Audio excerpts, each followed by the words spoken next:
అందమైన గ్రామం పక్కన పెద్ద చెట్టు, పచ్చని పొలాలు ఉండేవి. ఆ గ్రామం చివర్లో ఒక పెద్ద చెట్టు కింద చిన్న చీమల పుట్ట ఉండేది. అక్కడ చాలా చీమలు కలిసి సంతోషంగా జీవించేవి. అదే ప్రాంతంలో గజు అనే పెద్ద ఏనుగు కూడా ఉండేది. గజు చాలా బలవంతుడు. తనకంటే చిన్న జంతువులను చూసి అప్పుడప్పుడు గర్వంగా ప్రవర్తించేవాడు. ఒకరోజు గజు చెట్టు కిందకు వచ్చి నీడలో పడుకున్నాడు. అక్కడ చీమలు ఆహారం సేకరించుకుంటూ తిరుగుతున్నాయి. ఒక చిన్న చీమ పొరపాటున గజు తొండం మీదకు ఎక్కింది. గజుకు చాలా కోపం వచ్చింది. ఏయ్ చిన్న చీమ, నా మీద ఎందుకు నడుస్తున్నావు? నీ వల్ల నాకు చాలా ఇబ్బంది అని అరిచాడు.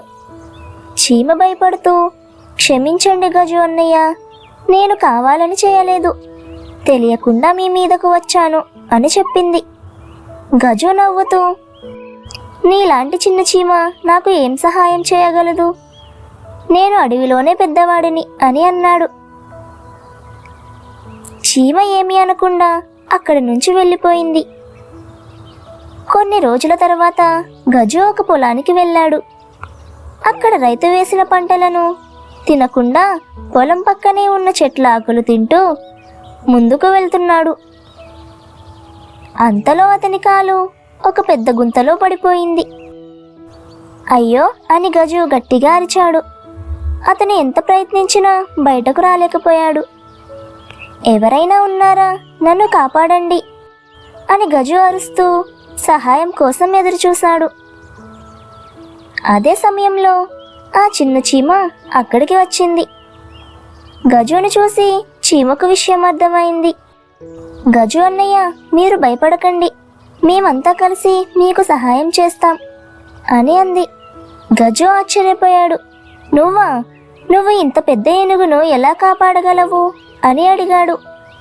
చీమ నవ్వుతూ, ఒక్క చీమతో కాకపోయినా 100 చీమలు కలిసి ప్రయత్నిస్తే ఏదైనా సాధ్యమే. చీమ వెంటనే తన స్నేహితులందరినీ పిలిచింది. చీమలన్నీ కలిసి గుంత చుట్టూ మట్టిని తొలగించడం ప్రారంభించాయి. కొంతమంది చీమలు చిన్న చిన్న రాళ్లను పక్కకు జరిపాయి. మరికొన్ని చీమలు దగ్గరలో ఉన్న ఎండి కొమ్మలను తీసుకొచ్చాయి. చాలాసేపు కష్టపడి పనిచేసిన తర్వాత గుంత ఒకవైపు కొంచెం లోతు తగ్గింది.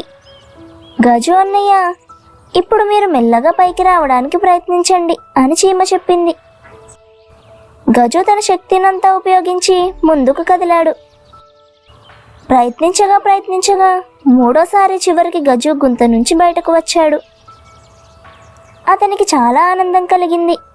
గజు చీమను చూసి, చిన్న చీమ, నేను నిన్ను చాలా తక్కువగా అంచనా వేశాను, నీ వల్లే నేను ఈరోజు ప్రమాదం నుంచి బయటపడ్డాను అని అన్నాడు.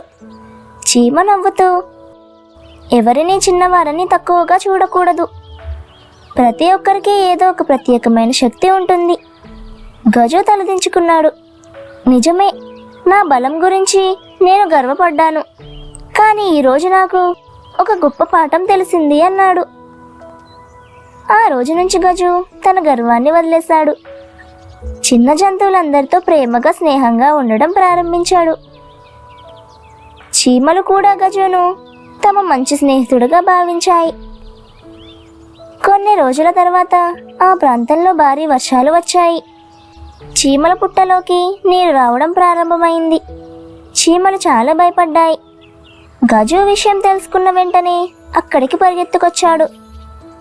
తన తొండంతో పెద్ద కొమ్మలను తీసుకొచ్చి చీమల కోసం సురక్షితమైన చోట చిన్న దారి తయారు చేశాడు. చీమలన్నీ ఆ దారి ద్వారా సురక్షితమైన ప్రదేశానికి వెళ్ళాయి. చీమలు సంతోషంగా, గజు అన్నయ్య, మీరు మమ్మల్ని కాపాడారు. గజు నవ్వుతూ, మీరు ఒకసారి నాకు సహాయం చేశారు. స్నేహంలో సహాయం తిరిగి ఇవ్వడం కాదు ముఖ్యం, అవసరమైనప్పుడు ఒకరికొకరు అండగా ఉండడమే నిజమైన స్నేహం అన్నాడు. ఆ రోజు నుంచి గజు మరియు చీమల స్నేహం మరింత బలపడింది. వారిని చూసిన మిగతా జంతువులు కూడా ఒక విషయం నేర్చుకున్నాయి. ఎవరి రూపం, పరిమాణం, బలం చూసి వారిని తక్కువగా అంచనా వేయకూడదు. చిన్నవారి సహాయం కూడా పెద్ద సమస్యను పరిష్కరించగలదు.